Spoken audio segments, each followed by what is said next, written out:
les adhérents par-ci par-là que vous étiez assez nombreux à vous poser des questions. Vous étiez assez nombreux à vous poser des questions sur la démarche RSE, sur les labels, sur comment est-ce que je choisis un label, qu'est-ce que ça va impliquer pour mon entreprise. Est-ce que c'est compliqué? Est-ce que c'est difficile? Est-ce que ça va provoquer des bouleversements importants? Et on s'est dit que demander à un spécialiste de la RSE de vous dresser un peu un panorama de ce qu'est la RSE et des labels existants pouvait vous permettre de faire votre choix en toute connaissance de cause, ce qui n'empêchera jamais de toute manière que l'on puisse vous donner des contacts d'entreprises adhérents de FESPA France qui, qui, ont, qui ont déjà des labels RSE et qui pourront vous parler de leur propre expérience. Mais cette introduction faite, je vais passer la parole à Timothée Elkiel, qui va se présenter bien mieux que je ne saurais le faire. Et donc, écoutez, j'espère que toutes les informations qu'il va pouvoir vous donner vous seront très utiles et qu'on vous reverra à d'autres webinaires. Je pense qu'on en organisera un dans les prochains mois sur, là aussi, sur les labels environnementaux. Donc, un autre focus que le RSE, mais on se rend compte là aussi qu'il y a beaucoup de choses qui se passent et qu'on a beaucoup d'entreprises qui s'y intéressent. Donc, je passe la parole à Timothée et je vous souhaite une très bonne réunion. Merci Colette, merci Francesca. Bonjour à tous, donc on a jusqu'à 10h30 pour un peu dresser le panorama du développement durable, la RSE pour les PME. Il y a un chat, donc ce que je peux proposer, je ne sais pas comment vous voulez qu'on soit au fil de l'eau, n'hésitez pas à m'interrompre, même prendre la parole ou mettre vos questions dans la conversation, comme ça je peux y répondre au fil de l'eau. Puis j'essaierai de garder un petit temps en fin de webinaire pour pouvoir aussi répondre aux discussions. Je vais juste reprendre la parole un instant, parce qu'autrement, Francesca va me taper sur les doigts, pour vous informer que ce webinaire est enregistré afin de pouvoir le diffuser aux entreprises intéressées, mais qui ne pouvaient pas être disponibles aujourd'hui pour pouvoir suivre la réunion en direct. Donc, ce sera normalement disponible dans la newsletter qui va être envoyée aujourd'hui. Cette fois-ci, je me tais et je laisse la parole à Timothée. Donc, moi, je m'appelle donc Timothée Elkiel, je dirige une structure qui s'appelle R3 Impact, qui est entièrement dédiée à la transition écologique et sociale des petites et moyennes organisations. Donc, nous, notre travail, c'est de rendre accessibles ces sujets-là, de démystifier, de vous montrer que c'est pas parce qu'on est petit que ce sujet-là, c'est pas pour nous. C'est vrai qu'on a souvent l'impression que la RSE, c'est pour les grands groupes, que étant donné qu'on n'a pas forcément de personnes dédiées sur ces sujets-là, et que peut voir parfois la RSE d'un point de vue très contrôle, contrainte, paperasse, et donc ça donne pas forcément envie. Alors qu'au final, les projets de développement durable, de RSE, sont des sujets qui permettent vraiment de donner une dimension, une autre dimension à la stratégie de l'entreprise, qui permet d'avoir plus de sens, notamment pour les salariés, et qui vont vous permettre aussi d'intégrer tout ça dans votre développement pour être en phase avec les enjeux de notre temps.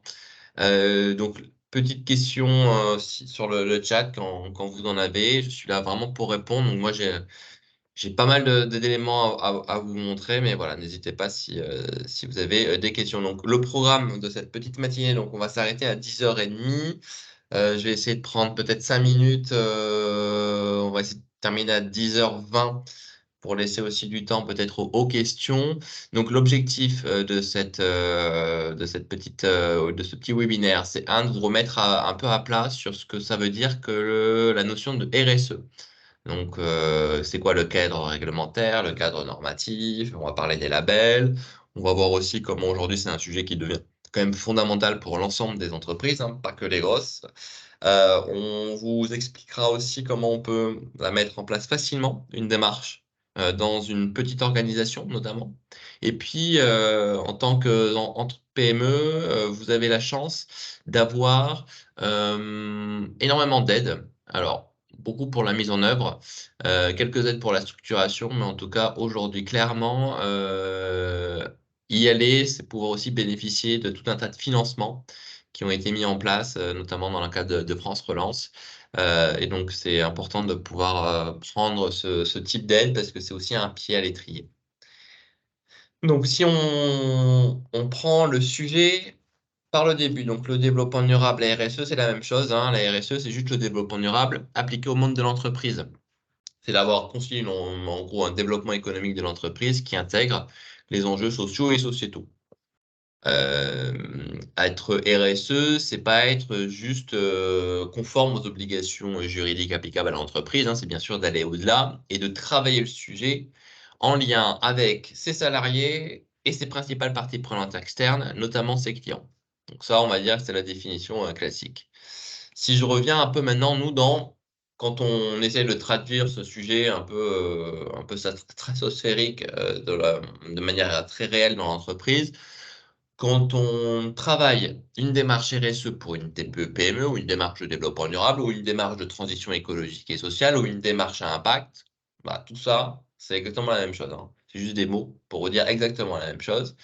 On va essayer d'aller rechercher trois choses. Un, vous aider à entreprendre sans détruire. Donc la partie plutôt environnementale. Ça va à la fois être autour de votre offre, donc comment améliorer la durabilité de votre offre, mais aussi d'améliorer la gestion environnementale de vos sites. Donc ça, c'est le premier axe. On verra qu'est-ce que ça peut impliquer. Deuxième sujet, quand on parle de RSE, quand on parle à une PME, le sujet quand même clé qui nous touche tous, c'est la question du recrutement, la question de la fidélisation des équipes. On est tous, je pense, à des difficultés pour recruter, pour garder les salariés. Donc, il y a le sujet, c'est comment on améliore l'engagement des équipes dans l'entreprise. Et puis le troisième sujet de travail, c'est comment on peut renforcer l'utilité de l'entreprise pour la société. Et donc c'est quelle place, quel rôle l'entreprise souhaite avoir pour son territoire, pour la société. Donc si on rentre un peu dans le détail, quand on travaille l'axe entreprendre sans détruire, donc à la fois sur l'offre, à la fois sur les sites, vous allez pouvoir avoir un premier levier qui est comment je peux contribuer à la neutralité carbone. En gros, comment je peux décarboner mon activité. C'est un enjeu qui est de plus en plus majeur, sur lesquels les grands donneurs d'ordre sont des obligations de résultat, d'être notamment alignés avec les accords de Paris. Donc ça veut dire quoi? Ça veut dire de diminuer de 7% par an ses émissions de CO2 d'ici 2030. Et donc bien sûr, dans ces obligations, dans le bilan carbone, vous avez un scope qu'on appelle un périmètre 3 qui intègre les émissions de leurs fournisseurs. Donc en ricochet, ils vont demander de plus en plus aux fournisseurs, notamment essentiellement des TPE-PME, bah, de pouvoir leur montrer c'est quoi leur bilan carbone pour qu'ils puissent les intégrer à leur scope. Et vont aussi vous demander de réduire ces émissions de CO2, puisque si ils ont des obligations de réduction de leur bilan carbone, il faut qu'ils puissent accompagner la réduction de ce qu'on appelle le scope 3, qui est le scope notamment des fournisseurs. Et donc, contribuer à la neutralité carbone, ça veut dire quoi? Ça veut dire tout simplement de mettre en place une démarche qui vise, un, à mesurer ses émissions de CO2, donc réaliser un bilan carbone de son activité et de son offre, hein.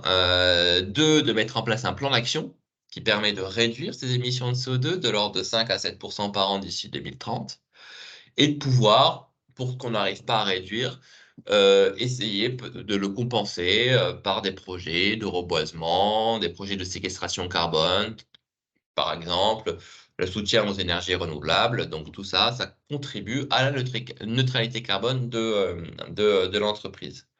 Donc là, je vous ai mis l'exemple d'une entreprise, Oxygène, ils sont 90, ils font de la maintenance. Nous, on les a accompagnés jusqu'à de la mesure. On a ensuite fait en place un plan d'action sur son activité. Et ensuite, on les a aidés d'ailleurs à afficher l'impact client d'une prestation. Et donc de pouvoir adosser à un devis quand ils répondent à une demande de client, bah, de dire voilà, choisis ce type de prestation, c'est tant de carbone, ce type de prestation, c'est tant de carbone. Ce qui permet notamment à leurs plus gros clients de pouvoir évaluer et intégrer dans le choix de la prestation ce coût carbone. Et donc ça, c'est des choses qu'on voit se développer de plus en plus, des structures qui ont besoin de pouvoir adosser à une prestation à coût carbone. Je regarde s'il y a des questions. Non, pas de questions. Deuxième sujet, sur les éléments de travaux, c'est la question de la circularité de l'activité. Donc ça, c'est un autre enjeu, c'est la partie économie circulaire. C'est comment on peut intégrer et insérer l'entreprise dans une démarche d'économie circulaire. Ça veut dire quoi? Ça veut dire une réflexion en amont à la conception de l'offre. Donc, développer des offres qui ont des impacts moindres en termes d'extraction de ressources. Développer une offre qui, au niveau de l'utilisation, va consommer le moins d'énergie. Au niveau de la production, va consommer le moins d'énergie ou de matière. Et de faire en sorte que mon offre, en tout cas ce que je déploie au niveau des entreprises, dure le plus longtemps possible. Quand l'entreprise n'a plus l'utilité de ce que j'ai proposé, de pouvoir le reprendre, le reconditionner, le réutiliser pour d'autres. Et au pire, si personne ne peut réutiliser parce qu'il est obsolète, de le mettre dans une filière de recyclage. Et donc de limiter au maximum que mon produit devienne un déchet. Et à ce qu'un déchet aujourd'hui qui n'est pas recyclé, c'est quelque chose qui est soit enfoui, soit incinéré. Donc c'est complètement de la perte de matières premières. Il faut savoir qu'aujourd'hui, en France, on consomme à peu près 3 planètes pour soutenir notre croissance. Donc, ce qui est complètement possible à tenir sur le long terme. Donc, la dimension de l'économie circulaire, c'est vraiment d'essayer de réduire au maximum notre consommation de matières premières pour pouvoir évoluer et développer une croissance un peu en cycle fermé, qui fait que les déchets des uns deviennent la matière pour l'autre et que notre point de croissance ne soit pas synonyme de destruction de terres, notamment, de forêts, de mines, pour qu'on ait une croissance qui soit soutenable. Typiquement, un des exemples en termes de circularité, c'est notamment dans les déchets logistiques, au moment des palettes. Aujourd'hui, on est en train de mettre en place ce qu'on appelle des systèmes de bacs co-conçus, réutilisables, qui va en faire sous forme de navette, qui permet de plus avoir ces déchets de logistique et de pouvoir vraiment dans une dimension de réutilisation. Donc ceux qui, voilà, il y a une entreprise qui fait ça par exemple. Oui. Non, n'hésitez pas, hein, si une question. Ensuite, sur la partie entreprendre sans détruire, vous avez un autre sujet, c'est la question de la pollution et de la biodiversité. Il y a un gros article d'ailleurs dans Le Monde là, qui vient de sortir sur les polluants, les PFOA, là, il y en a partout, qu'on retrouve notamment dans les poêles anti-adhésives, hein, qui sont quasiment indestructibles, hein, donc qui persistent dans l'environnement pendant des siècles. Donc toute la question de se poser, c'est qu'est-ce que je mets dans mon process qui me permet de limiter son impact sur l'environnemental et comment je fais en sorte que mes actions n'aient pas d'impact sur la biodiversité. Parce que aujourd'hui, on est rentré ce qu'on appelle dans la 6e grande extinction des espèces. Donc il y a une espèce hein, qui disparaît toutes les 2 minutes. Le rythme d'extinction des espèces, elle est à 100 à 1000 fois plus importante que ce qu'on aurait pu voir lors de la dernière grande extinction, hein, notamment qui a vu disparaître les dinosaures et 90% de la vie sur Terre. Donc aujourd'hui, la question, c'est comment, en tant qu'entreprise, on peut réduire notre impact sur les écosystèmes en mettant le moins possible de pollution dans l'environnement et d'avoir le moins d'impact sur notamment la biodiversité. Donc là, il y a un exemple ça peut travailler du coup, sur son offre, éco-concevoir son offre pour enlever toutes les substances toxiques qu'il peut avoir. Donc là, j'ai pris l'exemple d'un rouge à lèvres.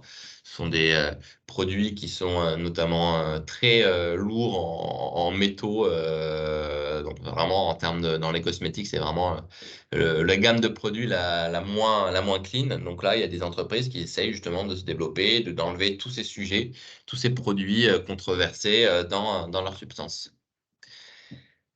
Donc, premier sujet, entreprendre sans détruire, c'est la partie environnementale et vous allez travailler à mieux gérer vos sites, réduire votre impact en termes de gestion de l'eau, d'énergie, de déchets, travailler votre offre, l'éco-concevoir pour réduire son impact tout au long du cycle de vie, à la fois en matière de carbone, en matière de circularité, en matière de toxicité. Deuxième sujet, plus important, c'est de se dire aussi comment j'embarque tout le monde dans ce projet-là, comment j'en fais un vrai projet d'entreprise qui apporte du sens auprès des salariés et sur lequel vous allez pouvoir renforcer votre marque employeur. Comment j'engage à travers la RSE les équipes dans l'entreprise. On va travailler sur 3 grands sujets. Le partage dans l'entreprise, comment on améliore le partage de la vision, de la stratégie, le partage autour de moments de convivialité, le partage autour des valeurs, et puis le partage aussi de la richesse créée dans l'organisation. Je vous ai mis un exemple d'une entreprise qui avait accumulé au fil des ans, sur 20 ans, 1,6 million d'euros. Et le dirigeant s'est dit, à un moment donné, bon, en fait, cette valeur-là qui a été créée, il faut que je le repartage avec les salariés, parce que c'est aussi le fruit de leurs travaux. Et donc, il a décidé, cette année-là, de reverser une prime exceptionnelle de 1,6 million d'euros à l'ensemble de ses salariés, indexée sur l'ancienneté. Donc dans le reportage, d'ailleurs vous pouvez le voir sur internet, ben, il y a une salariée qui était là depuis quasiment le début et qui est repartie avec une prime de 40 000 euros, ce qui, en termes d'engagement et de reconnaissance, ben, c'est clair que ça change tout. Sur le côté épanouissement professionnel des salariés, donc là, la question, c'est de se dire bah, comment je développe et j'aide le salarié à s'épanouir professionnellement tout au long de la vie dans l'entreprise, de son intégration jusqu'à sa sortie. C'est une bonne intégration, c'est des formations qui lui permettent d'apprendre. Apprendre, quand j'apprends des choses dans l'entreprise, ça apporte du sens. D'avoir un management qui soit adapté, qui soit bienveillant, qui permette aux salariés de se sentir bien, de pouvoir avoir une évolution professionnelle claire et transparente. Donc tout ça, ça permet, ça contribue au sens au travail. Donc là, on a mis l'exemple d'une entreprise qui fabrique des portails à Quimper. Eux, ils avaient un sujet qui était que ben ils n'arrivaient pas à trouver des personnes qualifiées pour être sur la production du portail. Et donc au moment donné, au lieu de tourner en rond, de se dire ben ah, j'ai pas de personnes formées, j'ai pas de personnes formées, je trouve rien. Du coup, ils ont complètement inversé leur système de recrutement. Ils passent par un recrutement, ce qu'on appelle sans CV, donc basé uniquement sur le savoir-être, l'envie du salarié, l'adéquation aux valeurs de l'entreprise. Et ceux qui sont, on va dire, validés sont ensuite formés dans une école de formation, 105 heures, pour apprendre le métier. Donc ça permet aussi voilà, de repenser la façon dont on intègre aussi les collaborateurs. Et puis, dernier volet, c'est la question du bien-être des salariés, à la fois physique et psychique. Donc, sur ça, la question, c'est bah, comment on s'assure que les salariés ont des bonnes conditions de travail en matière de santé et sécurité, comment les salariés ne sont pas en risque de burn-out, comment les salariés ne sont pas victimes de discrimination ou d'harcèlement. Donc, il y a aujourd'hui tout un tas de volets à mener. La santé et sécurité, c'est quelque chose qui est plutôt bien mis. Il faut aujourd'hui développer les risques psychosociaux et mettre en place ce qu'on appelle des référents harcèlement qui permet à un salarié de pouvoir, en tout cas, alerter et envoyer des signaux d'alerte avant que ça soit trop tard. Bon, là, on a mis un exemple, mais plutôt là pour vous montrer aussi ce qui se passe sur la question de la transparence des salaires. Une entreprise voilà, qui a mis en place quasiment une auto-gouvernance sur les salaires avec un comité qui valide. En tout cas, voilà, c'est les salariés qui proposent même les salaires et tout ça, c'est validé par le comité de direction. Et troisième sujet, donc tout ce qui est renforcement de l'utilité de l'entreprise pour la société. Là, vous allez avoir plusieurs leviers à votre disposition. Travailler votre mission de l'entreprise, travailler votre engagement sociétal. Donc là, c'est se dire en tant qu'entreprise, comment je peux soutenir sous forme de mécénat, que ce soit de compétences financières ou les dons, ben, des structures qui en ont besoin, des associations. Peut-être revenir sur le mécénat de compétences. Le mécénat de compétences, en gros, c'est quoi? C'est de permettre de mettre à disposition 2 heures, une demi-journée, une journée par mois ou tous les 2 mois, une compétence que vous avez dans l'entreprise pour une structure associative. Ça peut être le comptable que je mets à disposition, une partie du RH, enfin n'importe quoi. Ça peut être une prestation que vous offrez et que cette prestation-là ou ce temps-là que passe l'entreprise dans le milieu associatif, il est défiscalisable. C'est-à-dire que si il a passé 60%, on va dire, du coût que ça vous représente à vous, vous pouvez le défiscaliser au niveau des impôts. Donc c'est comme quand on fait un don ou financier ou un don d'ordinateur, tout ça c'est défiscalisable par l'entreprise.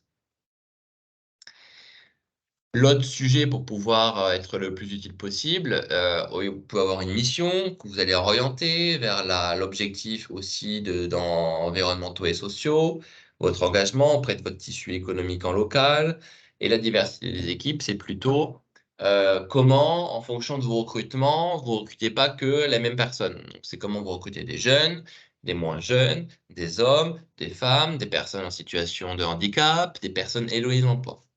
Donc là, vous pouvez aussi en travaillant avec des ESAT, des établissements adaptés et protégés, pour certains types d'activités, de pouvoir, grâce aux achats que vous faites, notamment ça peut être l'entretien de vos espaces verts, le ménage, les achats de petites fournitures, ben, de pouvoir faire travailler du coup des structures qui intègrent ou qui embauchent notamment des personnes en situation de handicap.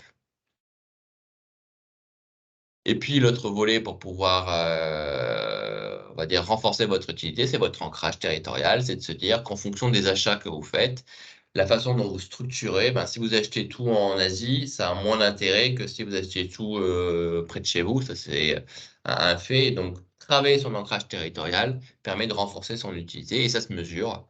C'est-à-dire que si demain vous répondez à des appels d'offres, notamment publics, ben, il y a des outils qui vous permettent d'évaluer l'empreinte économique et sociale que vous générez sur un territoire donné. Donc, passer par vous, ça permet d'avoir des retombées de X millions d'euros pour la collectivité, générer X emplois indirects et directs, par exemple.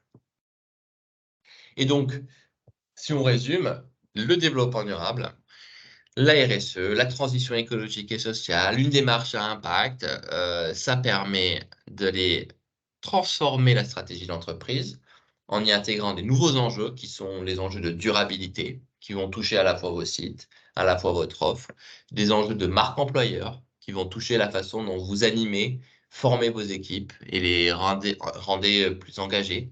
Et puis la question de votre utilité, la question plutôt sociétale, quel rôle vous voulez jouer sur votre territoire, quelle utilité vous voulez avoir pour la société.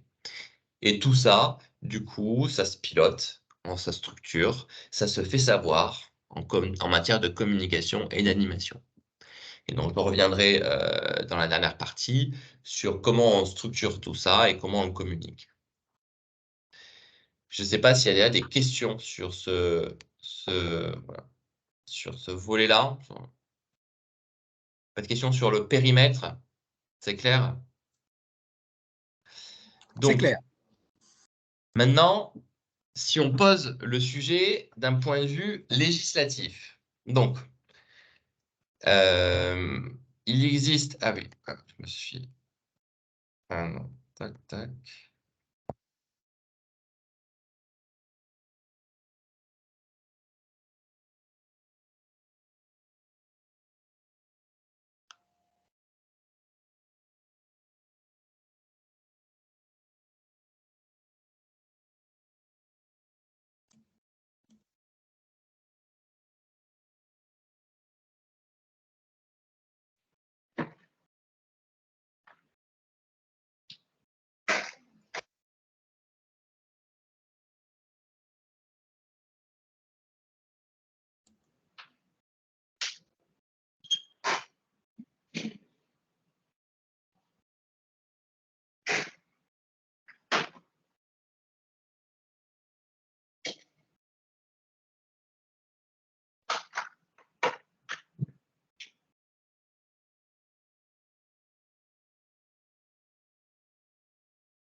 Oui, de toute évidence, le micro de la personne qui parle est coupé.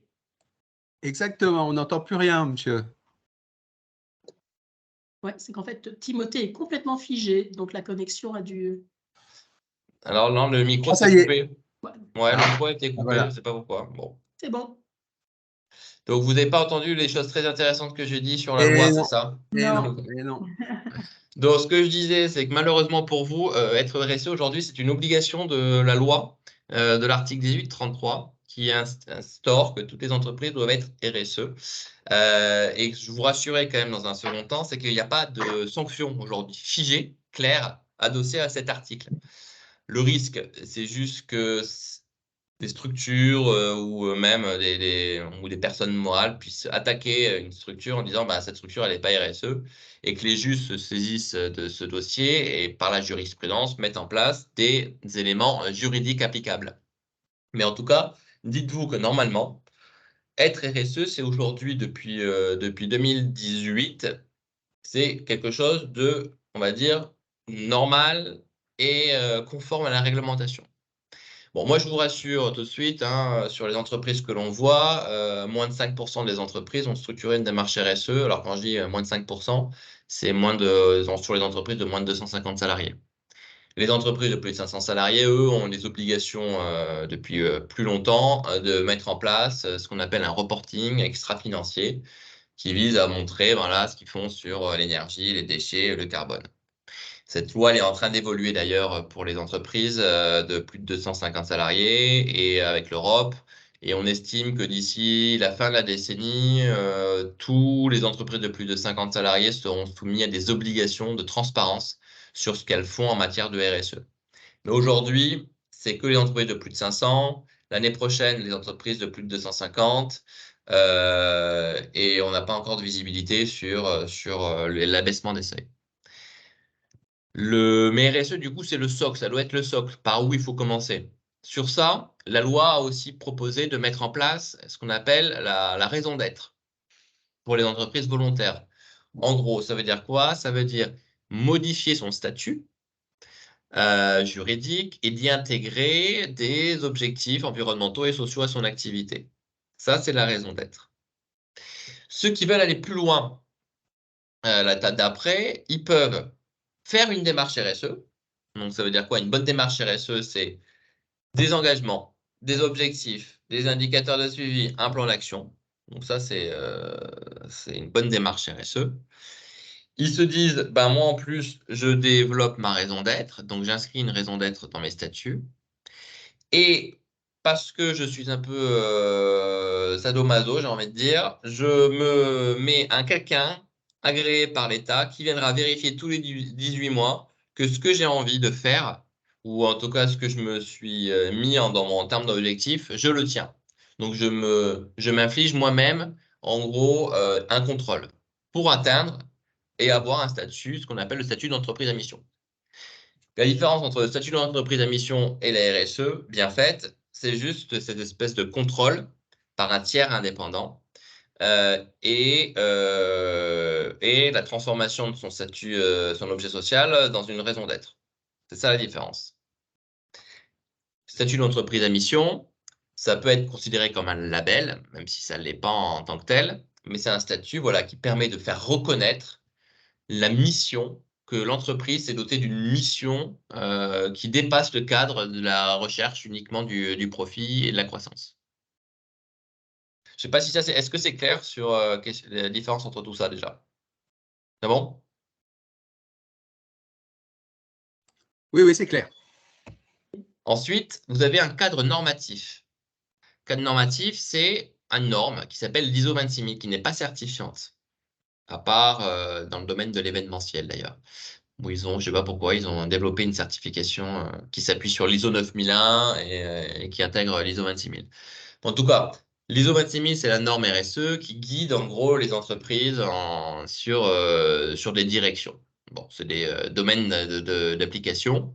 Bon, ce que je vous ai montré tout à l'heure, hein, c'est une traduction plus opérationnelle de l'ISO 26000 appliquée aux PME. Donc, vous pouvez en tout cas suivre ce modèle-là. En tout cas, nous, c'est ce qu'on recommande pour être dans les clous, mais vraiment ne pas être appliqué à la lettre l'ISO 26000 parce que pour une PME, c'est pas forcément ce qu'il y a de plus adapté. Vous avez un autre cadre réglementaire, enfin un autre cadre de communication qui est les objectifs du développement durable. Peut-être que vous avez déjà entendu parler de ça. C'est porté par l'ONU. Il y en a 17. Chaque pays doit traduire ces 17 objectifs par rapport à ses spécificités. Et vous, en tant qu'entreprise, vous pouvez adhérer au Global Compact, donc cet organe qui gère ça au niveau des Nations Unies, et dire chaque année comment l'entreprise contribue à 1, 2, 3 de ces 17 objectifs du développement durable. Et ça permet de valoriser la démarche au niveau international de votre entreprise. Je voulais peut-être faire un petit focus, mais sur la partie réglementation. Donc, celle-là, elle n'est pas au bon endroit. En gros, je vous ai parlé de la CSRD, donc c'est cette obligation de pouvoir communiquer ses impacts environnementaux et sociaux. Donc, je voulais vous montrer que année après année, le seuil se diminue.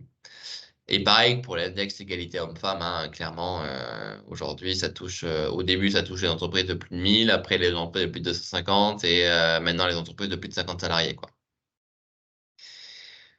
Si on revient sur l'histoire des labels. Donc, moi, les labels, pour dire déjà quelque chose, un label RSE, c'est quelque chose que l'on va chercher dans un second temps. Ça, c'est mon conseil.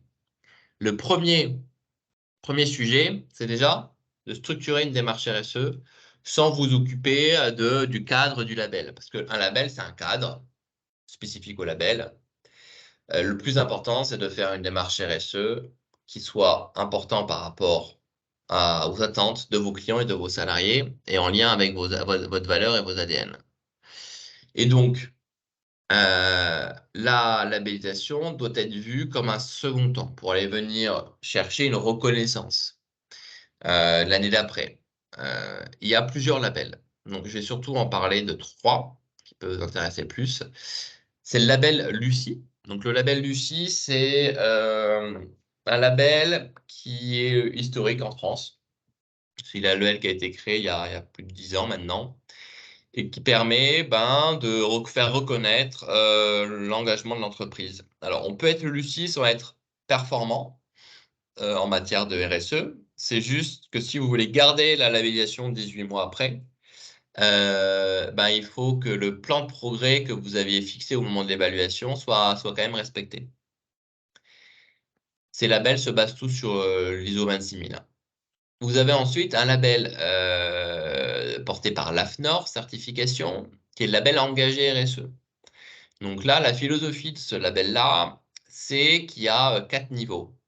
Le niveau initial, sur lequel vous ne pouvez pas communiquer. Et puis après, vous avez 1 étoile, 2 étoiles, 3 étoiles, en fonction de votre performance RSE. Et donc, à partir de 1 étoile, vous pouvez communiquer le label. Et là, pareil que pour le CIF, vous avez des contrôles tous les 18 mois. Et le label est donné comme ça. Une fois que vous l'avez, il y a un contrôle tous les 18 mois. Le label B Corp, alors peut-être d'abord sur ces 2 labels, pour avoir le label, donc il y a des critères et puis surtout il y a un audit sur site. Donc il y a quelqu'un qui vient chez vous, vous auditer vos process, votre documentation, vos actions et s'assurer que vous êtes bien RSE. Donc comment le modèle économique de ces labels? Le label Lucie, il y a une redevance annuelle plus un coût d'audit. Le label engagé RSE, il n'y a pas de redevance annuelle. Il y a juste un coût d'audit et de contrôle à 18 mois. Donc, le label Lucie est quand même un peu plus cher que le label engagé RSE. Le label B Corp, donc c'est un label qui nous vient des États-Unis, qui est aujourd'hui le label le plus diffusé dans le monde, clairement, qui est un label qui a pour particularité de devoir, pour pouvoir l'avoir, modifier, avoir une raison d'être, en gros. Donc, avoir ces statuts qui ont été modifiés. Parce que ça vous donne 20 points sur 80 pour l'avoir. Et ensuite, vous avez tout un tas de critères qui vous permettent de cumuler des points et d'avoir ou pas la certification. Le plus, c'est la forte notoriété. Le moins, c'est qu'il n'y a pas d'audit sur site, très rare, parce qu'ils n'ont pas encore assez d'auditeurs en France. Donc, à part pour les grosses boîtes où il y a des audits, voilà, même parfois en anglais. Le problème, c'est qu'en termes de crédibilité, c'est sûr que c'est moins fort quand il n'y a pas personne qui vient chez vous vérifier que ce que vous dites est vrai. Il y a quand même un audit à distance, mais pour moi, c'est quand même moins fort en termes de crédibilité que quand il y a un audit sur site. On vous a mis un petit tableau comparatif que vous aurez. Ça, on a repris. Et puis, vous dire aussi qu'il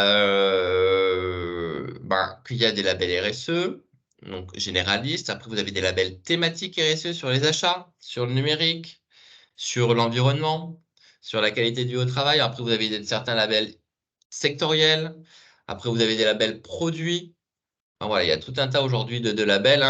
BPI France, je crois, a recensé 160 labels différents. Donc, il y a une vraie jungle de labels. Donc, moi, ce que je vous recommande, ce que je vous ai proposé, c'est cela en matière de RSE. En matière de produits, clairement, l'écolabel européen, c'est celui qui est le plus sûr et le plus crédible. Est-ce qu'il y a des questions sur ces histoires de labels? Je sais que ça faisait partie des sujets qu'on devait aborder. Moi, j'ai une petite question. Ces labels-là, on peut se les faire financer ou c'est quelque chose que... Non. Bon, d'accord. Non, il y a peut-être l'écolabel, l'affichage environnemental où il y a du financement. D'accord. Il faut voir si ça a été d'ailleurs remis. Je vous montrerai un site qui a recensé un peu ce type de là. Mais aujourd'hui, les labels RSE ne sont pas finançables. Ça marche. Ce qui est finançable, je vous montrerai, c'est de vous aider à vous accompagner pour D'accord. pour être labellisé. D'accord, ça marche. Merci.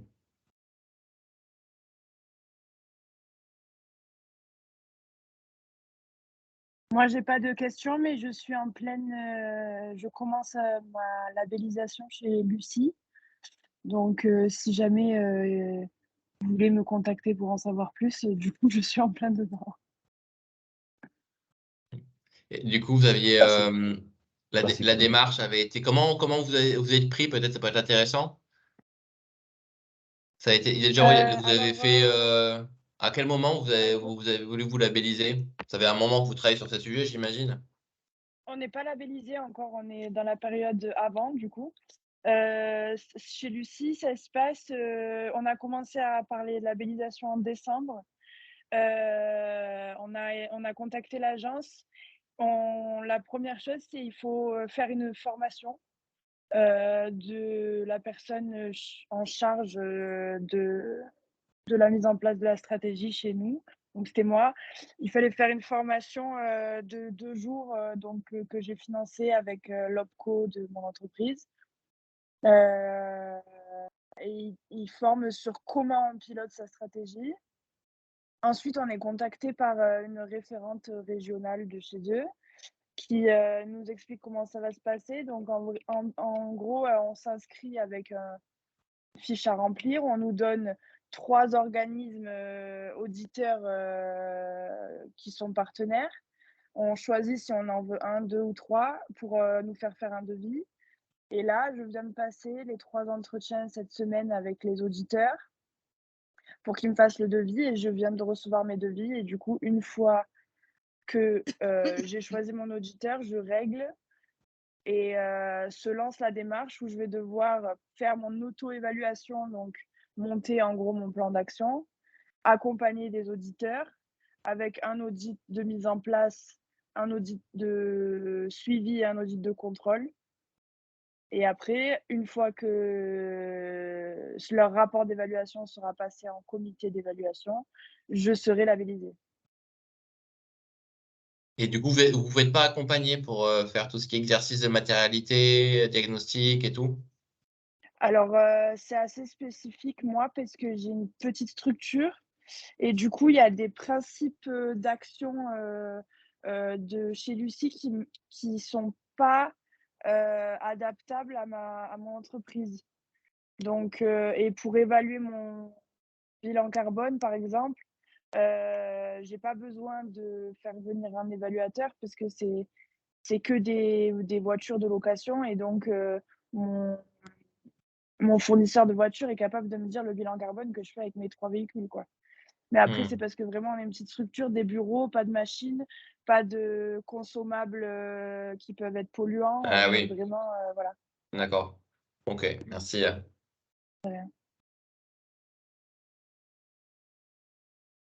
Est-ce qu'il y avait d'autres questions sur les labels? Bon, moi, de toute façon, vraiment, la recommandation qu'on vous fait, c'est d'abord le label, ça veut dire en second temps, parce que si vous voulez faire les choses correctement, quand vous avez une taille un peu plus grosse, ça demande quand même de la préparation. Et les labels, je trouve que c'est encore beaucoup d'audit, de paperasse, de formalisation, et que le développement durable, c'est surtout de mettre en place des choses concrètes et des actions concrètes, plutôt que de rentrer dans un cadre. Donc, première étape, formaliser votre démarche, impliquer vos collaborateurs dans la démarche, les sensibiliser, les former, créer une vraie culture RSE dans l'entreprise. Une fois cette culture RSE elle est inscrite dans l'entreprise, se posera la question d'aller le labelliser ou pas. Et vous allez vous rendre compte très vite qu'au final, quand on a mis en place ça, on n'a même pas besoin de label. Le label, il est intéressant que si, notamment, c'est une demande forte de vos clients. Parce qu'un label RSE, en fait, ça va pas parler à vos salariés. Ça va parler moins à vos salariés que s'il y a des actions concrètes dans l'entreprise qui sont mises en place. Donc, l'énergie, il faut mieux le mettre dans les actions que dans le coût de la labellisation qui peut être quand même assez importante, hein. Je sais pas, le coût peut-être, Chloé, si vous voulez.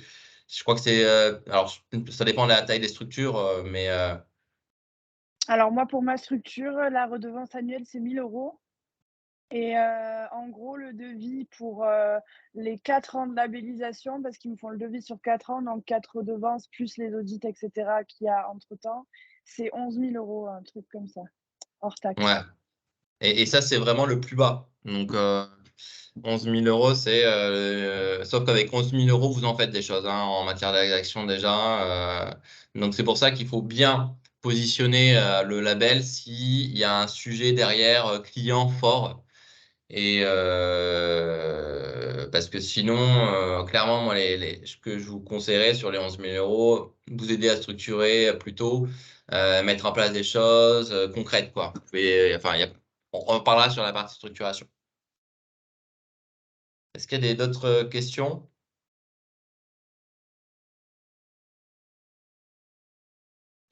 Ah, Valérie, on vous entend pas.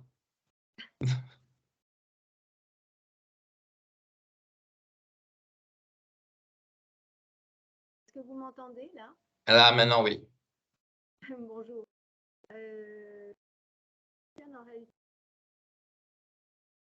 Ah, On non, n'entend ça, plus Valérie. on vous entend plus. Ah. Ah, là, c'est bon. Je sais pas, des fois, ça coupe.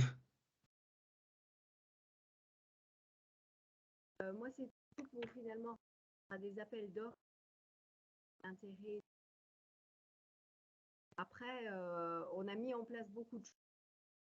D'accord avec vous, et le fait de mettre en place des choses qui sont importantes. Savoir valider ça.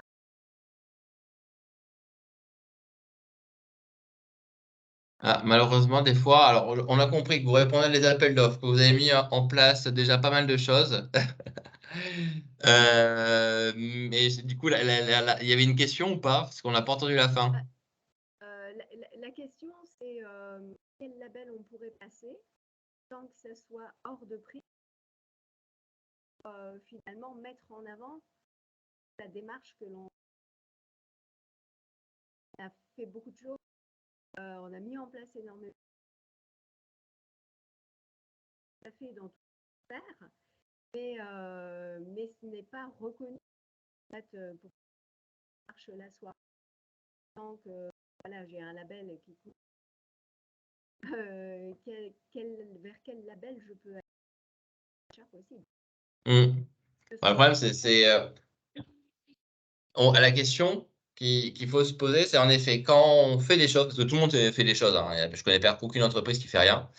La question, c'est comment vous le structurez. Est-ce que vous avez structuré avec des engagements, des objectifs, des indicateurs, un plan d'action? Est-ce que tout ça, une fois que ça a été fait et ensuite mis par écrit dans un petit livret RSE que vous pouvez donner dans les appels d'offres ou pas? Parce que déjà, ça, c'est la première étape. Et vous allez voir que quand on fait ça, déjà, ça peut suffire sur les réponses aux appels d'offres. Si ça suffit pas parce qu'ils sont un peu bêtes et méchants et que si vous êtes, c'est soit vous êtes labellisé, soit vous êtes l'êtes pas, mais c'est quand même assez rare. Bah là, dans ce cas-là, il faut aller chercher un label. Moi, dans le monde plutôt industriel, un label qui est quand même bien reconnu, c'est le label engagé RSE de l'AFNOR, parce que s'ils sont habitués, les normes ISO 9001, 14001, et c'est un label qui est assez robuste, parce que c'est un label sur la performance. Donc, en fonction de votre niveau, vous avez des niveaux. Nous, voilà, c'est des gens avec qui on a l'habitude de travailler. Nous, on travaille avec les trois, hein. On est référent aussi consultant Lucie. Donc, on peut accompagner les entreprises à les aider à être Lucie. On est référent aussi chez AFNOR et chez Bicorp. Donc, après, en fonction, voilà, nous, on ne voit pas. Par contre, moi, je suis pas un fan de pousser automatiquement les labels. Parce que le plus important est qu'on voit, on a vu trop d'entreprises labellisées qui, au fait, ont peu de choses concrètes mises en place. Donc, c'est important de surtout d'abord d'agir et de structurer. Je reviendrai comment on peut structurer une démarche. La partie aussi comment on peut former les équipes, ça c'est vraiment ce qui est clé. Et après, une fois que vous avez structuré la démarche, en fait, vous allez voir que c'est facile de la valoriser dans les appels d'offres. Ce qui est dur, c'est quand on a plein d'actions comme ça, mais qu'on n'a pas de fil rouge, eh ben, on ne sait pas qu'est-ce qu'on écrit, on ne va pas écrire des tartines. Alors que quand on a structuré la démarche, ben là, c'est beaucoup plus clair. Et ça peut être mis sur le site internet et un petit livret dans les appels d'offres, ça montre déjà l'engagement.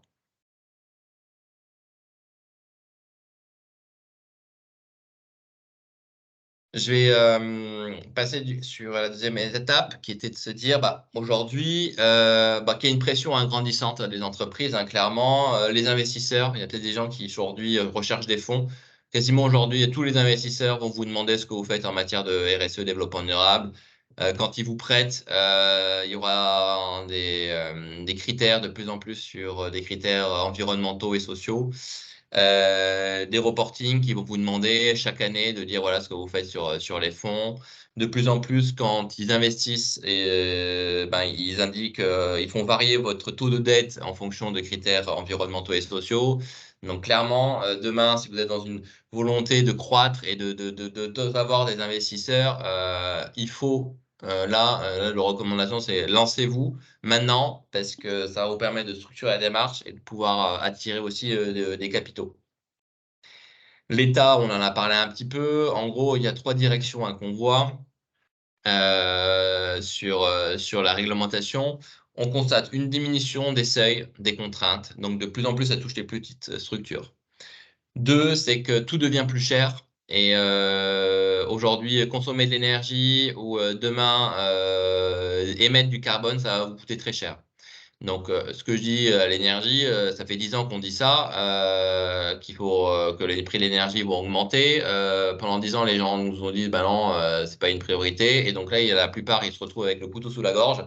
Bon, en fait, tout ça, il fallait juste anticiper hein, quand il y a 10 ans. Et vous allez voir que les entreprises qui ont anticipé il y a 10 ans, ils ont eu beaucoup moins le couteau sous la gorge quand il y a eu la flambée des prix de l'énergie. Pareil sur la partie carbone, hein, la partie carbone, on sait, c'est inscrit dans la loi, chaque année, le prix du carbone va augmenter. Et année après année, les secteurs concernés vont augmenter. Donc, et l'objectif, c'est 100 € la tonne d'ici 2030. On est aujourd'hui à 50 ou 60 € la tonne. Donc, on sait que le prix du carbone va augmenter. L'Europe est en train de mettre en place des barrières au niveau des États, des barrières carbone. Et ce qui va pour préparer quoi? Juste l'internalisation du coût carbone dans le prix des matières premières. Donc, clairement, demain, plus on structure cette partie-là en amont, et moins vous serez vulnérable à l'évolution du prix du carbone.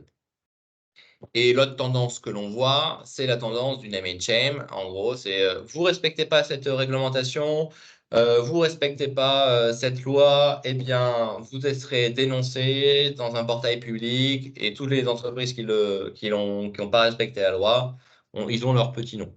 Bon, clairement, quand on est une PME, c'est pas, voilà, c'est pas nous qui sommes sur le collimateur, mais en tout cas, voilà, derrière, bon, voilà, ça la fout mal, quoi. On parlait des donneurs d'ordre. Donc, l'autre sujet, la plupart de gens aussi qui viennent nous voir pour se faire accompagner, c'est qu'à un moment donné, leur donneur d'ordre leur dit, bah, vous faites quoi en matière de RSE? Donc, ou pire, vous demande de remplir un questionnaire comme EcoVadis. D'ailleurs, tiens, est-ce qu'il y a des personnes qui ont eu à remplir EcoVadis? Oui, Ah, vous êtes heureux, j'imagine. eh ben, écoutez,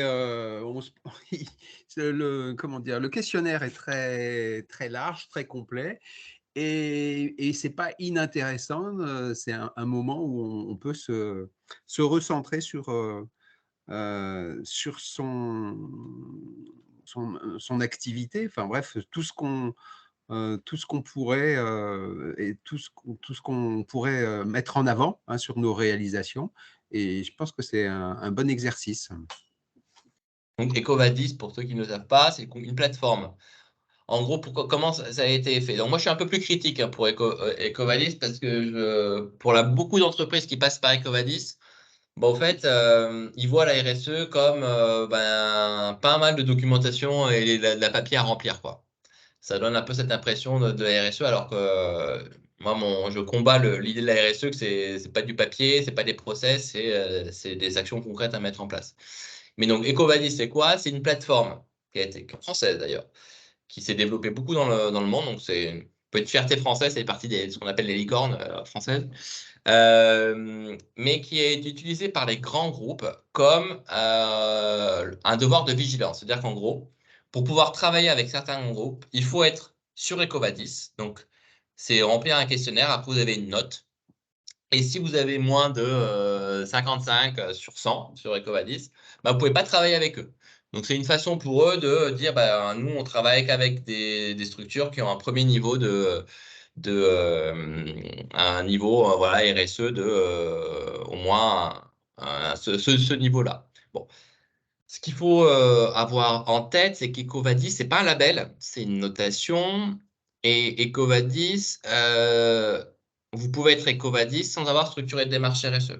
Or, ce qu'on reconstate on va dire, dans les facteurs clés de succès qu'on peut voir, hein, on a accompagné 800 TPE, PME, hein, aujourd'hui de tout secteur, d'ailleurs pas mal aussi du secteur des entreprises de la signalétique. Ce qu'on voit, c'est ce qui fait vraiment progresser les entreprises, c'est la structuration de la démarche. Et c'est de se poser la question, donc oui, comment je priorise mes actions, quelle vision je me donne, quel engagement je me fixe. Et c'est vrai que, bon, EcoVadis, ça peut être une façon pour vous assez, on va dire, simple de valoriser ce que vous faites à un donneur d'ordre. Mais il ne faut pas vous arrêter là. Mon sujet, c'est de vous dire, continuer une fois que vous avez fait ça, se dire, OK, maintenant, comment je vais plus loin, comment je structure tout ça, quelle dynamique je mets en interne pour impliquer notamment les salariés, comment j'en fais un vrai projet d'entreprise. Bon, l'autre pression, donc les donneurs d'ordre qui vous obligent à être EcoVadis, la plupart. Les salariés qui vous demandent de plus en plus peut-être des sujets sur ce que vous faites en matière de RSE, c'est quoi vos engagements.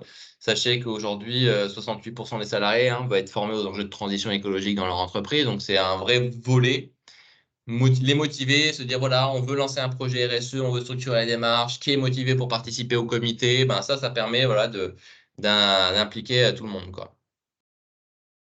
Et puis au-delà des contraintes réglementaires, des contraintes de vos clients, des contraintes des attentes des salariés, des investisseurs, OK, ça peut être de la contrainte de faire de la RSE, donc, mais aussi ça peut être apporter de la performance, augmenter vos marges. Parce que si vous consommez moins d'eau, moins d'énergie, moins de déchets, si vous roulez moins vite, vous consommez moins de carburant, ben, vous augmentez la marge de vos produits.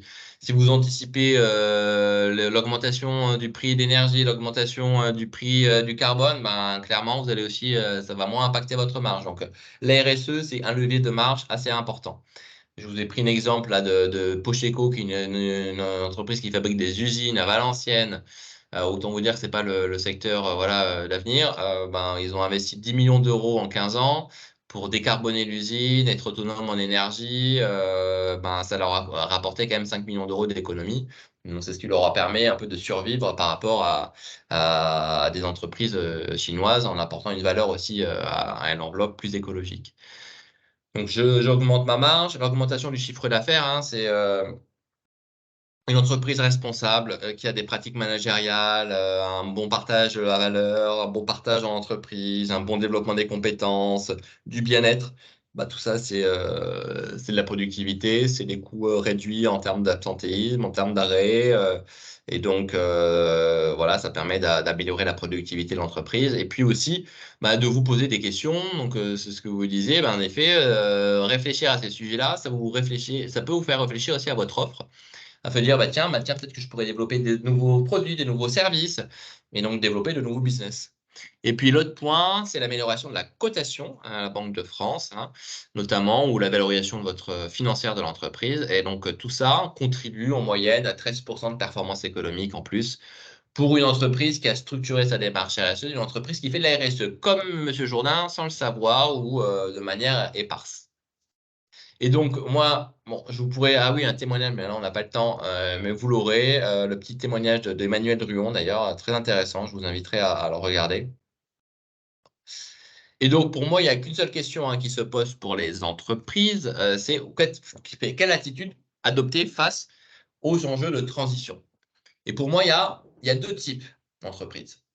Il y a une entreprise qui vont anticiper et qui vont pouvoir agir à leur rythme. Parce que c'est vraiment ça le sujet. C'est de se dire, OK, aujourd'hui, clairement, il ne faut pas se le cacher, vous n'avez pas non plus des contraintes énormes quand vous êtes une PME. Bon, il y a peut-être quelques clients qui disent, non, mais moi, je suis hyper engagé, je veux travailler qu'avec des fournisseurs RSE. Ça, en effet, c'est un peu plus compliqué. Mais vous n'êtes pas soumis encore à des obligations de reporting, vous n'êtes pas obligé de faire des bilans carbone, pas encore. Par contre, ça risque d'arriver.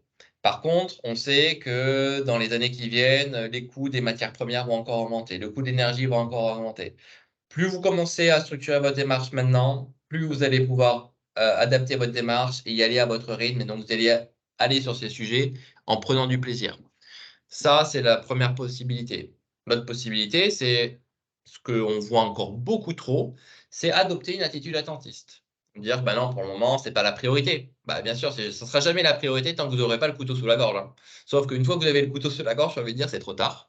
Et là, c'est là où je vois trop d'entreprises qui viennent nous voir en disant, bah là, dans 3 mois, si je n'ai pas répondu bien à EcoVadis, ben, je vais être déréférencé. Donc, comment on fait? Ouais, mais faire une démarche RSE en 3 mois dans une PME, c'est pas possible. C'est pas comme ça qu'on va réussir à faire quelque chose de bien, quelque chose qui va permettre d'impliquer les équipes. Donc, anticiper, pour moi, c'est vraiment le sujet majeur des PME, de vous montrer que c'est que qu'en anticipant, vous allez pouvoir créer une démarche RSE qui soit intelligente, pertinente et surtout qui va apporter du sens à toute l'entreprise. Et donc, avant-dernier sujet, c'est comment on fait tout ça. Eh bien, en vrai, comment on se lance, c'est pas si compliqué. La première étape, c'est se poser la question de la gouvernance. Quand on a une boîte de 10, de 15, de 20, de 50, même de 100 personnes, la question, c'est comment on va constituer une petite équipe projet qui va nous permettre d'en faire un vrai projet d'entreprise et de lisser le travail sur plusieurs métiers et de faire en sorte que cette démarche structurée va pouvoir s'insuffler dans l'ensemble de l'organisation à travers ce petit comité. Dans ce comité, il faut qu'il y ait qui? Il faut qu'il y ait un responsable de la direction, enfin un sponsor hein, de la direction, un personne clé identifiée qui va jouer le rôle d'animateur, d'animatrice de la démarche RSE. Et adossé à ce comité, en fonction de vos métiers, en fonction de votre taille, de mettre en place bah, tiens, le référent marketing, le référent client ou le référent achat ou le référent RH. Et donc d'avoir une petite équipe comme ça qui va être le moteur de votre démarche RSE. Cette équipe-là va suivre la partie structuration et va surtout suivre la mise en œuvre du plan d'action. Et une fois que la démarche est structurée, il y a des choses hyper intéressantes à aller chercher en termes de ressources humaines. que sont les alternants et les stagiaires qui coûtent assez peu cher aux entreprises et qui ensuite sont en plus des demandes fortes des jeunes qui veulent travailler sur ces sujets-là. Alors, quand on est une PME, il n'y a pas besoin d'avoir un stagiaire ou un alternant dédié à 100% sur ces sujets. En fonction de votre activité, vous pouvez avoir un alternant qui va travailler sur l'appui du comité pour la démarche RSE, mais travailler aussi sur le marketing, sur la communication de votre entreprise. Si vous avez des besoins plutôt de qualité, de santé, sécurité au travail ou sur des sujets environnementaux, bah, vous pouvez avoir plutôt un profil ingénieur, QSE, qui va vous aider aussi à aller sur ce volet-là. Mais en tout cas, le principal, et j'ai envie de dire même l'unique facteur clé de succès dans toutes les entreprises, d'ailleurs, quelle que soit leur taille, c'est la gouvernance. C'est de se dire comment ce projet-là, je le structure, qui j'implique, comment je les implique et comment je m'assure que ce que l'on fait, on peut le tenir. Et donc, un rendez-vous régulier, une fois par mois, on fait le suivi, on suit l'avancée du plan d'action, etc., etc. Vous avez la possibilité, et j'en parlais, il y a une aide pour recruter des gens qui vont travailler sur ces sujets-là. Ça s'appelle le VTER. J'en parlais tout à l'heure. Une fois que vous avez créé cette gouvernance, la question, c'est maintenant, OK, j'ai fait des choses, parce que vous avez tous fait des choses, comment je le structure? Mais je le structure de façon à vraiment pérenniser ma démarche. Donc là, c'est l'état des lieux. C'est un diagnostic. Clairement, sur la partie structuration, je recommande aux entreprises de se faire accompagner. Parce que si vous voulez vous lancer tout seul sur cette partie-là, vous pouvez, hein, c'est juste que vous allez perdre du temps. Aujourd'hui, il y a quand même pas mal de structures qui peuvent vous accompagner. Nous, notre exemple, c'est quand on travaille avec une entreprise de votre secteur, en fait, on a un référentiel qui est dédié à votre secteur et on va aller chercher des pratiques.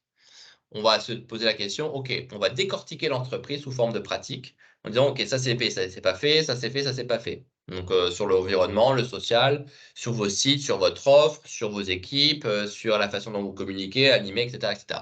Bon, là, j'ai pris par exemple, après, vous pouvez vous amuser à construire aussi votre propre questionnaire de diagnostic, hein. Donc là, vous avez mis un exemple. Donc, par exemple, sur l'axe utilité pour la société, il y a plusieurs sous-axes. Insertion professionnelle des juniors. Dans l'insertion professionnelle des juniors, on va essayer de comprendre est-ce que vous employez des stagiaires dans l'entreprise, des alternants, des jeunes en situation difficile, est-ce que vous participez à des forums de recrutement, est-ce que vous organisez des journées portes ouvertes dans l'entreprise pour présenter les métiers, est-ce que vous animez des cours dans les écoles, enfin, toutes des pratiques. C'est pour ça que moi, j'insiste beaucoup sur cette notion de pratique parce que c'est pas fait dans les labels. Les labels, on les parle d'enjeux. Et Covadis, il y a quand même quelques pratiques. Mais le plus important, c'est de se dire, OK, qu'est-ce que j'ai envie de mettre en place de manière concrète, de visible, qui va permettre d'améliorer l'insertion professionnelle des jeunes, par exemple. Et donc, une fois qu'on a fait cette pratique, on regarde ce qui a été mis en place, comment vous le mettez en place. Donc, typiquement, normalement, si on fait une bonne évaluation, il faut se dire, cette pratique, elle est mise en place? Oui, non. Est-ce qu'elle est mise en place dans tous les sites? Oui ou non? Et de manière régulière ou ça a été fait en 1945 une seule fois? Et donc, c'est que de cette façon-là qui vous permet de comprendre le niveau de déploiement de la pratique dans l'organisation. Donc, cette philosophie-là, typiquement, c'est la philosophie des démarches de l'AFNOR dans Engagé RSE. Donc, c'est-à-dire que c'est pour ça d'ailleurs que quand on travaille en mode ce qu'on appelle PDCA, amélioration continue, ce que vous faites ensuite, vous allez pouvoir réduire le coût d'audit derrière du label. Donc, nous, les travaux qu'on fait par exemple avec le label AFNOR, c'est de se dire, une entreprise qu'on a accompagnée, vous allez passer beaucoup moins de temps, vous auditeurs, à venir auditer l'entreprise parce qu'on l'a déjà bien préparé dans le format que vous voulez. Donc, ça peut réduire de 25 à 50% le coût d'audit. Ensuite, donc ça, c'est l'état des lieux. L'état des lieux, il est important parce qu'il vous rassure. Il vous rassure sur ce que vous mettez déjà en place et vous projette sur ce que vous pouvez faire demain. Ensuite, il y a des sujets pour aller plus loin et alors, qui vont vous permettre de mesurer de manière un peu plus précise quels sont vos enjeux. Et donc, la matrice de matérialité, ça permet d'écouter les attentes de vos salariés sur ces sujets-là et d'écouter les attentes de vos principaux clients et partenaires pour se dire sur une liste d'enjeux que nous, on vous propose, voilà, sur votre secteur, il y a 30 enjeux. Ces 30 enjeux, on les passe à la moulinette des attentes de vos clients et on les passe à la moulinette de vos attentes de vos salariés sous forme d'interview. Et de ça, on ressort 5 enjeux clés qui sont à la fois perçus comme hyper importants pour vos clients et hyper importants pour vos salariés. Et ces enjeux-là, on se les garde d'un côté de la tête et vous allez voir que c'est ces enjeux-là qu'on va ensuite utiliser pour définir vos engagements. Donc ça, côté client salarié. Si il y a des sujets un peu d'engagement, de mal-être dans le travail, nous, ce qu'on recommande, c'est de mettre en place un baromètre ou une enquête sur les leviers d'engagement pour définir parmi vos salariés quels sont les leviers qu'il faut activer pour les motiver et les engager beaucoup plus dans l'entreprise. C'est quoi? C'est la rémunération, c'est les conditions de travail, c'est le sens, c'est la culture managériale, c'est le développement des compétences. Enfin, il y a 17 leviers d'engagement qu'on a définis. Ben, pour se concentrer sur les bons, on fait cette enquête auprès de tous les salariés pour faire ressortir, voilà, en fait, il y a 3 sujets clés qui sont une rémunération juste et qui sont, là, on a mis peut-être les opportunités d'évolution. Et donc ça, pareil, on les garde comme enjeu clé et tout ça, ensuite, on les passera à la moulinette dans la partie engagement. L'autre sujet pour renforcer votre diagnostic, c'est le bilan carbone. Et c'est un diagnostic éco-conception de votre offre. Bon, clairement, sur l'éco-conception, c'est quelque chose que vous pouvez faire plus tard parce que là, si vous faites déjà le diagnostic avec la matérialité, c'est déjà pas mal pour structurer votre démarche, clairement. L'éco-conception, ça peut être quelque chose que vous faites plus tard. Et le bilan carbone, ça, je suis plus réservé. Je considère qu'aujourd'hui, c'est tellement un sujet clé que faire une démarche RSE sans faire un bilan carbone, bien sûr, quand on a des choses à faire, c'est quand même passer à côté de l'essentiel parce qu'aujourd'hui, on est très en retard. Et tous les grands clients vont demander des exigences en matière de bilan carbone. Et il se trouve que vous avez des aides importantes pour les entreprises pour réaliser votre bilan carbone. Et que ça, faire un bilan carbone, ça permet au niveau, quand on décide de comment on s'engage, d'avoir des données précises sur, au fait, mon bilan carbone, c'est ça, et c'est essentiellement mes matières premières, donc il faut que j'ai un engagement autour de mes matières premières. Moi, je dis n'importe quoi, mais voilà, c'est l'exemple d'un bilan carbone. Donc, le bilan carbone, ça permet de décomposer votre empreinte selon un type, matières premières, vos déplacements, vos intrants, le fret, les immobilisations, la fin de vos produits, l'utilisation de l'énergie, les emballages, voilà. On sait à peu près là où sont vos principales émissions pour ensuite se dire comment on les diminue. Et la démarche éco-conception, c'est quoi? C'est on prend un produit. On décompose ce produit sous son cycle de vie, donc extraction, fabrication, utilisation, distribution, fin de vie du produit, par exemple. Et en fonction des critères que vous êtes fixés, critères, ça peut être carbone, toxicité, matière première, et vous voyez quels sont les principaux impacts de votre produit tout au long du cycle de vie. Et là aussi, il y a des aides qui viennent d'être créées d'ailleurs il y a à peine un mois, donc je vous en parlerai après. Donc ça, c'est la phase diagnostic. Donc pour retenir, pour simplifier, là, le plus important, c'est déjà au moins de faire un diagnostic des pratiques. L'étape que je vous conseille, c'est de faire ce petit baromètre engagement. Ça, c'est hyper important parce que ça permet vraiment d'identifier les gros sujets d'engagement des équipes. Et la matérialité, vous le faites vraiment si, par exemple, vous voulez avoir un label, parce que ça, c'est obligatoire de faire ça quand vous voulez avoir un label, la question de la matérialité. Donc, c'est dans la norme ISO 26000. Et une petite question. Oui. Attends, je mets la caméra, ça sera mieux. Entre le bilan carbone, est-ce que c'est la somme des ACV, des analyses de cycle de vie? Non, c'est encore autre chose. Le bilan carbone, c'est que le carbone, déjà. L'ACV, normalement, c'est multicritères. Donc, vous allez, en fonction de ce que vous voulez vous mesurer, vous allez intégrer d'autres critères que le carbone. Et le bilan carbone, il n'a pas cette logique d'analyse cycle de vie. C'est une photographie à l'instant T de ce que l'entreprise émet en matière de CO2. Donc, c'est 2 approches différentes. Moi, le conseil que je donne, et d'ailleurs, on a eu avec Francesca, il y a pas mal d'entreprises qui sont passées entre nos mains. Typiquement, comment on a fait? On a d'abord commencé par le carbone, parce que c'est quand même ce qui est le plus simple. Bonjour. Et ensuite, l'année d'après, ceux qui veulent aller plus loin, on travaille vraiment sur leurs produits. Et là, on travaille plutôt en approche d'éco-conception. En gros, dans les étapes, moi, ce que je vous recommande, c'est d'avoir, premier sujet, le carbone au niveau de l'entreprise. L'année d'après, on travaille sur le produit, sur l'ACV, sur l'éco-conception pour pouvoir réduire l'impact lié à votre offre autrement que sur du carbone. Je sais pas si ça c'est, je sais pas si j'ai répondu à votre question Ok. de New York. D'accord. Mais par contre, c'est donc on part de quoi? De toutes les factures? Oui. Enfin, Alors ouais, c'est une bonne question. Ça fait peur hein, parfois le bilan carbone. On dit oulala, mais qu'est-ce que c'est? Je vais jamais y arriver. Alors je vous rassure, alors, la plus petite entreprise à qui on a fait un bilan carbone, elle a 5 salariés. Elle n'est pas morte. L'entreprise existe toujours, du coup, et les gens aussi à l'intérieur. En fait, nous, ce qu'on fait, c'est qu'on vous aide premièrement à définir le périmètre du bilan carbone. C'est-à-dire, OK, est-ce qu'on va intégrer le fret, quel type d'achat? On va essayer de comprendre avec vous, qu'est-ce qu'on fait rentrer dans le bilan carbone. Première étape. Deuxième étape, on va essayer de vous aider à se dire, OK, par rapport à ça, comment on va récupérer les données? Est-ce que c'est auprès du fournisseur? Est-ce que c'est auprès de factures? Ou on va considérer qu'il y a des sujets qui sont trop compliqués et on va appliquer des hypothèses de l'expert qui va dire, OK, on va appliquer des moyennes sectorielles ou nationales sur ces sujets-là parce qu'on considère qu'à ce stade, pour le premier bilan carbone, ça va être trop compliqué d'aller récupérer de la donnée physique. Donc, en fait, le bilan carbone, c'est pas un truc bête et méchant qu'on applique et il faut qu'on on va chercher jusqu'au gramme près du bilan carbone.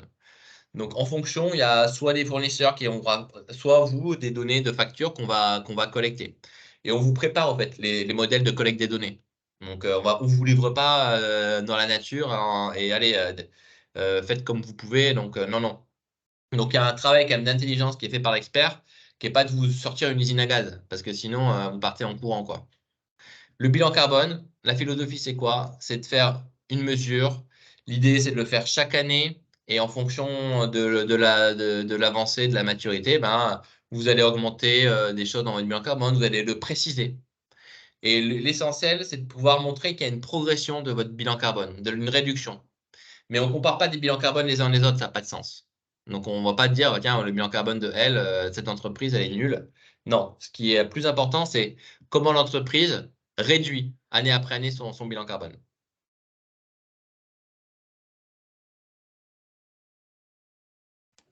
parfait, merci.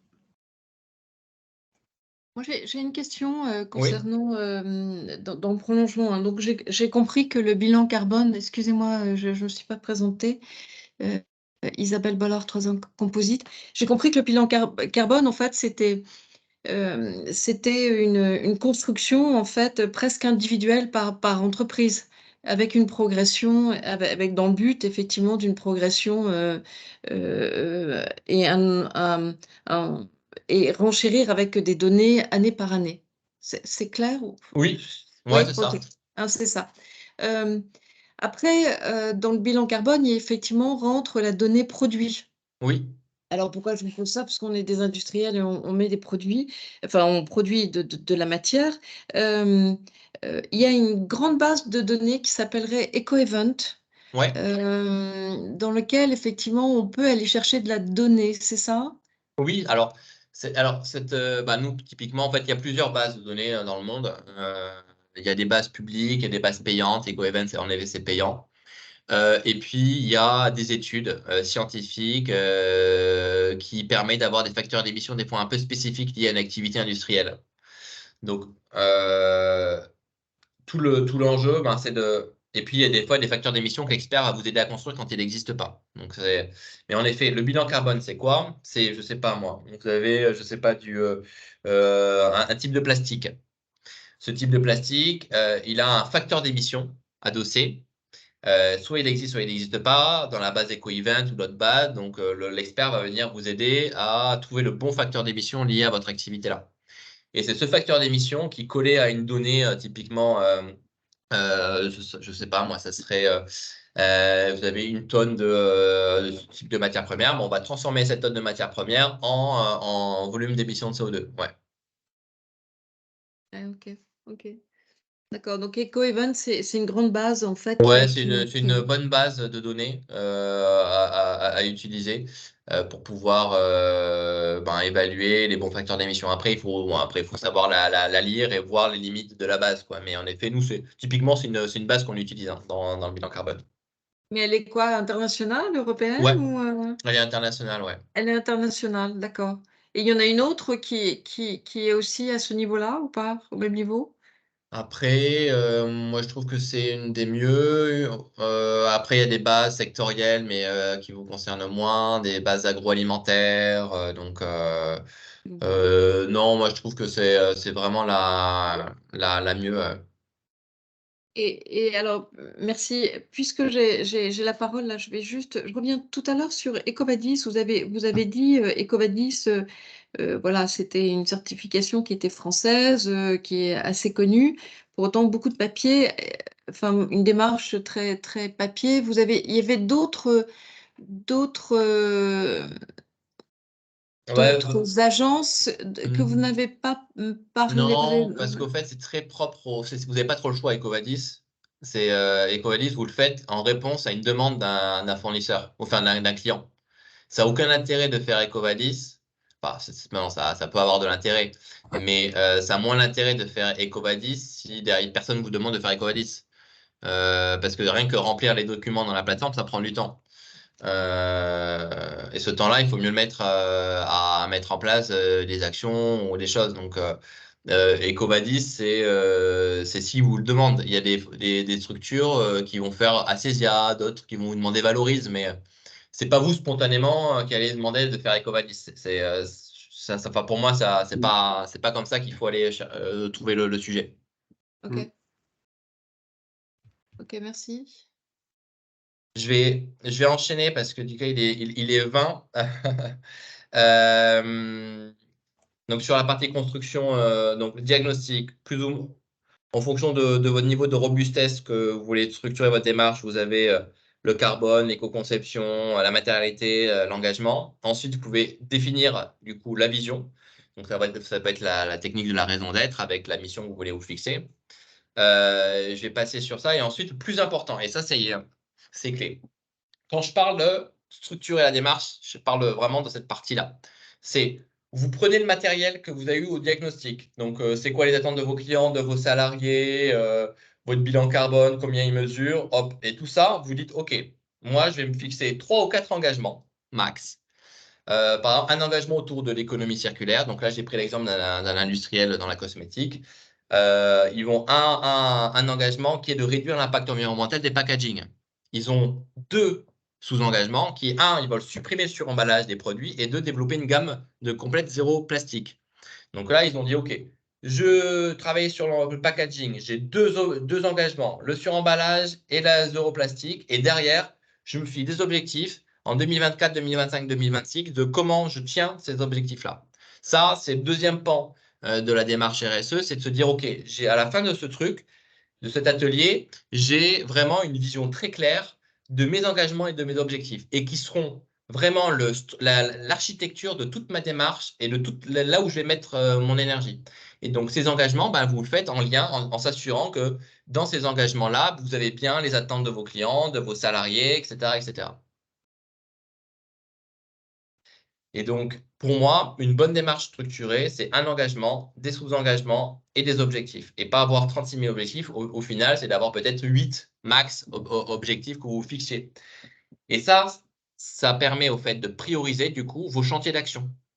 Et une fois que vous avez structuré ça, au fait, vous allez voir qu'ensuite, tout ça, c'est très facile de le mettre par écrit dans un rapport et de se dire, OK, dans le rapport, voilà, sur tel objectif, voilà ce que j'ai fait, voilà ce qu'il me reste à faire, voilà mon indicateur de suivi. Et vous mettez sur Internet, dans les appels d'offres, et vous allez voir que ça suffit déjà à démontrer la valeur de ce que vous faites et la robustesse de ce que vous faites. Et le plus important après, c'est la feuille de route. Donc, nous, typiquement, qu'est-ce qu'on fait?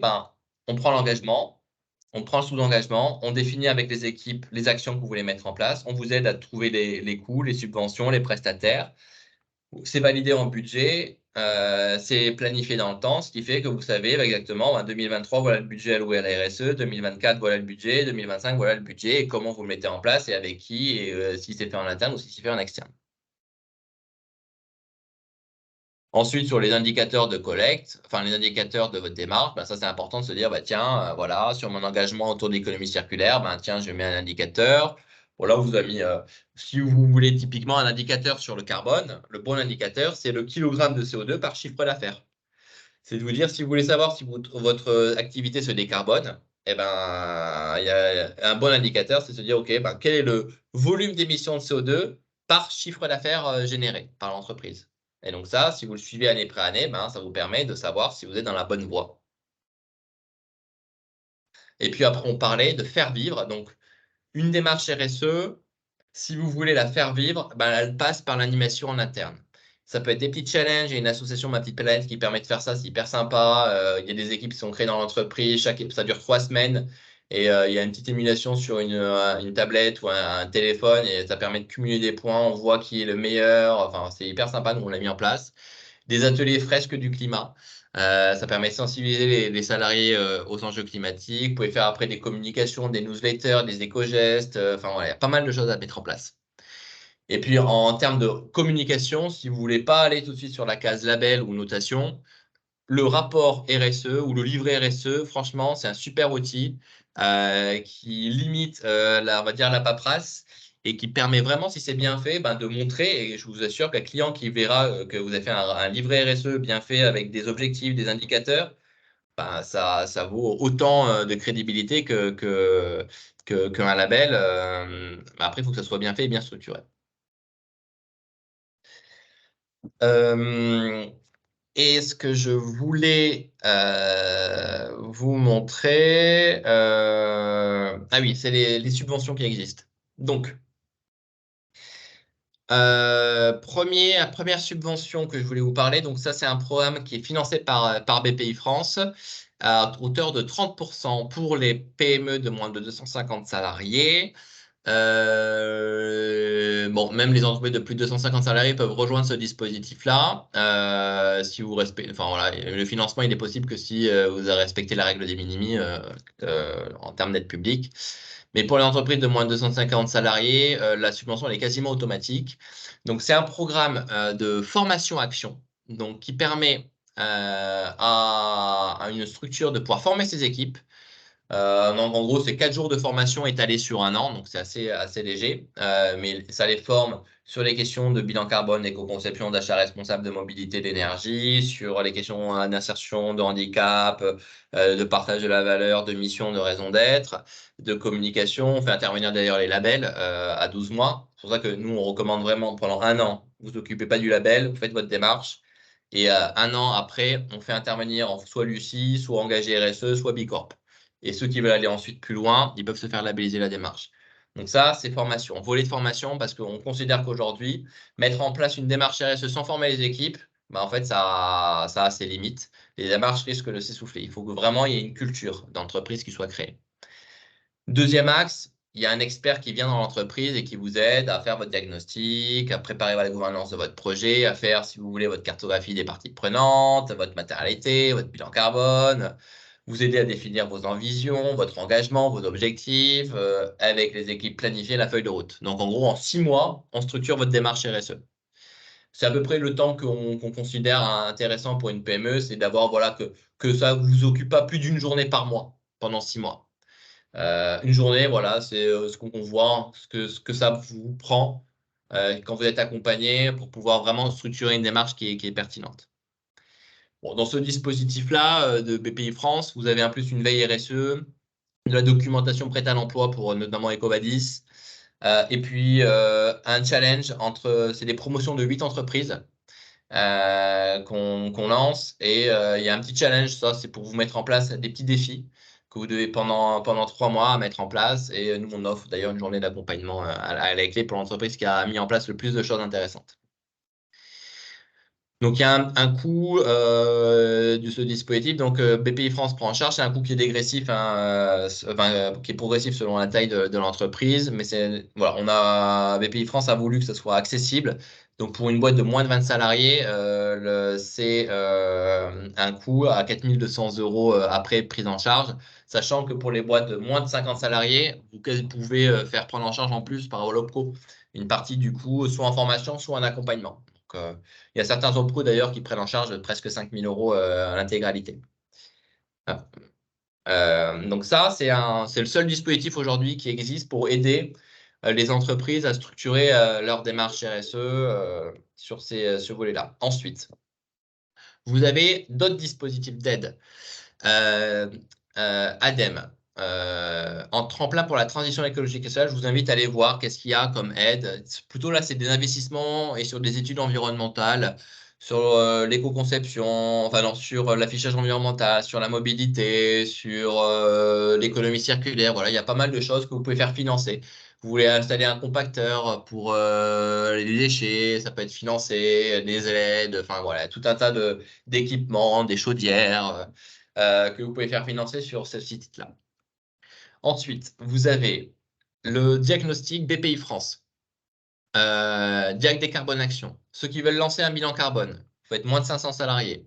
Vous avez une prise en charge de 40% pour les entreprises de 250 à 500, 60% pour les entreprises de moins de 250 salariés. Donc ça, c'est hyper intéressant. Ça vous permet d'avoir un bilan carbone certifié par l'État, une fresque du climat pour vos salariés, un plan d'action et un petit rapport. On vous aide à faire le petit rapport de communication aussi de climat. Donc ça, vraiment, c'est une super aide. En gros, une entreprise de moins de 250 salariés, ça vous coûte 4 000 € hors taxe après la prise en charge de BPI France. Ensuite, vous avez le VTE vert. Donc ça, vous voulez embaucher un alternant ou une personne qui va travailler un peu sur ces sujets-là, ben, vous pouvez avoir une aide entre 8 000 et 12 000 € à l'embauche. Ensuite, ben, n'oubliez pas les aides de la CARSAT hein, pour tout ce qui est santé et sécurité au travail. Hein. Ça, pour rappel. Financement d'ergonomie des postes, etc., etc. Plan de prévention des risques, risques psychosociaux. Enfin voilà, tout ça, vous pouvez faire financer. Et j'ai oublié de parler du Diag Éco-Conception, qui a la nouvelle aide. Donc, Diag Éco-Conception, vous avez un produit, vous voulez faire l'éco-conception de ce produit, vous avez un nouveau dispositif d'aide qui permet de financer à 70% l'étude de l'éco-conception. Donc, c'est hyper intéressant. Et ça vient d'être mis en place il y a 3 semaines. Et puis, n'oubliez pas, il y a un petit site qui répertorie un peu toutes les aides. Alors, pas que RSE, là. Ça peut être voilà, toutes les aides qui existent. Vous pouvez chercher et voir ce que vous pouvez avoir. Et voilà. Désolé, c'était un peu rapide, mais vous aurez bien sûr la présentation. Parfait, merci. Merci Donc, moi, beaucoup. Merci. Oui. Je suis passé un petit peu vite. En tout cas, ceux qui se disent, bah, tiens, on a envie d'être accompagné sur ces sujets-là. Donc, régulièrement, avec Francesca, on vous propose ce dispositif-là. Donc là, le prochain lancement du dispositif, pour les entreprises, il y a soit Paris le 8 juin ou le 4 juillet à Lyon. Après, on peut commencer la partie individuelle pour ceux qui le souhaitent. Et on peut vous mettre en relation d'ailleurs avec des entreprises du même secteur hein, que vous qui l'ont déjà réalisé. Ce dispositif, si vous voulez avoir un peu des avis, donc il n'y a pas de problème. En tout cas, nous, c'est un dispositif qui fonctionne bien. Il y a près de 700 entreprises qui sont passées à travers ce dispositif d'État. Donc, c'est un dispositif qui a vraiment fait ses preuves pour les PME, quoi. Très bien.